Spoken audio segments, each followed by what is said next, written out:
Clive, just, I mean, for the benefit of everybody, I mean, venture capital, I mean, I think the guys are probably familiar with, the shows like Shark Tank and, these where the sort of the business owners stand in front of a panel of people and they have to pitch their business and so on. I mean, is that still a thriving thing? And is that how the business works today? And I mean, there's money flowing and there's businesses that can be started. We had a colleague of mine, Daniel Robus, a few weeks ago talking about some of the businesses that he started and since exited from and, done very well out of, etc. And I think for many students today, they're possibly not necessarily looking at a corporate career. Maybe the degree is something just to get them, started in their life, but they're going to have a couple of side hustles. They maybe want to get into technology. Just tell us, I mean, is the future bright for entrepreneurs that want to get out there, make a contribution to society and set themselves up, for a good future? I think, Peter, most definitely, I'm going to talk about tech entrepreneurs for a second. So if the audience don't mind, because I'm a tech guy, I've built many tech businesses. I've been involved in exiting many tech businesses, but I haven't been involved in building widget businesses, manufacturing businesses. I understand the economics, I understand the unit economics, but that's not my forte, and that's not Kalon's forte. Our forte is tech. So to answer your question, in tech, it's very capital light and capital efficient to start a business.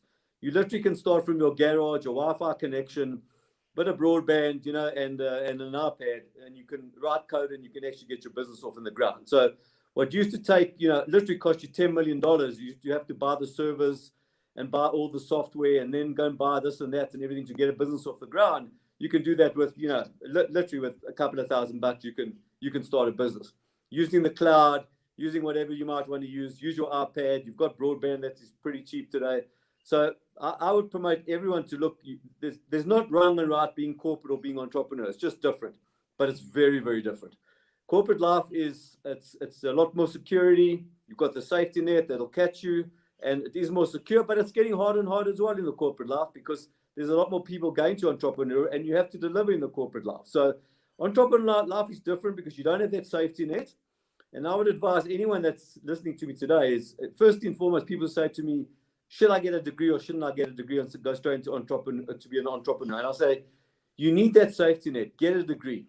Just get a degree. Get something under your belt because at least you've then got the safety net.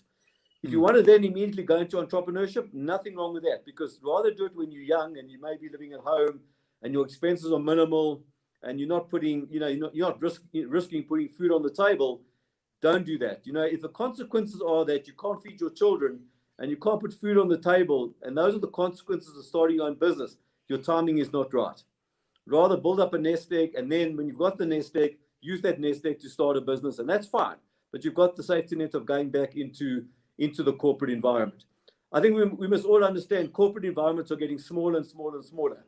We're not getting the first round groups and the discoveries coming out every single day, but we are getting more and more innovation-led entrepreneurs that are starting their own businesses.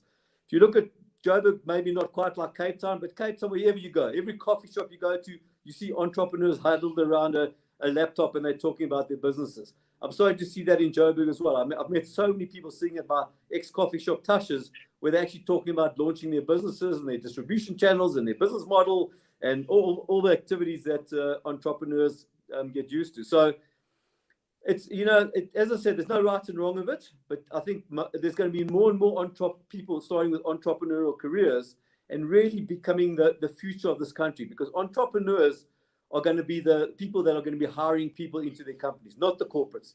The corporates are going to get smaller. There's more and more innovation. There's better technology. There's better tools. It cuts out the need for people. Call centers are not necessarily needed anymore because you've got these incredible technologies that can replace most of your call center.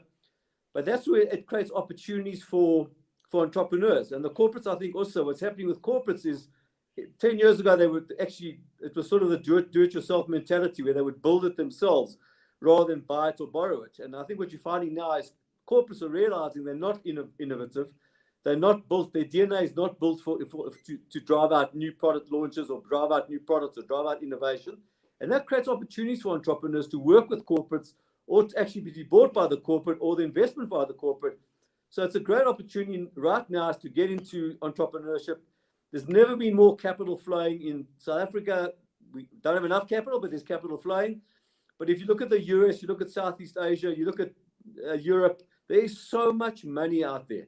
It's causing the valuations to go completely crazy. But venture capital, which I'm in, is if you come with a great idea and we don't invest in ideas or products, we invest in businesses. So it's once you've got a few clients, you've got product, what you call product market fits, the market is taking your product out of your company, you've got a few logos, 5 or 6 logos, you're generating, a couple of 100,000, $500,000 a month in revenue. That's the stage, the pre-Series A, Series A, that I start looking at investing in your company. Right, Clive, thank you. So, I mean, just a very inspiring message there for everybody on the call today. There's so many options available to you today. I mean, as we've heard now, get your degree, get that safety net. That's a primary option for you. And maybe you have a kind of specific vocational career in mind. But that entrepreneurial world is kind of blowing up. And I mean, the tech space, something that I've spoken and taught and been very kind of involved in my career, as Clive has said, very low barriers to entry, and the ability to scale is sort of unprecedented. And hopefully, Clive is sitting on a couple of unicorns. So, we'll have the next sort of Facebook coming out of South Africa, or the next SpaceX coming out of South Africa. And I've always said, the next Mark Zuckerberg, maybe he's on our doorstep.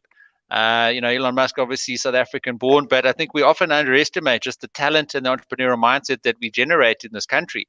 So, Clive, I mean, I'm sure you've seen a number of success stories coming through.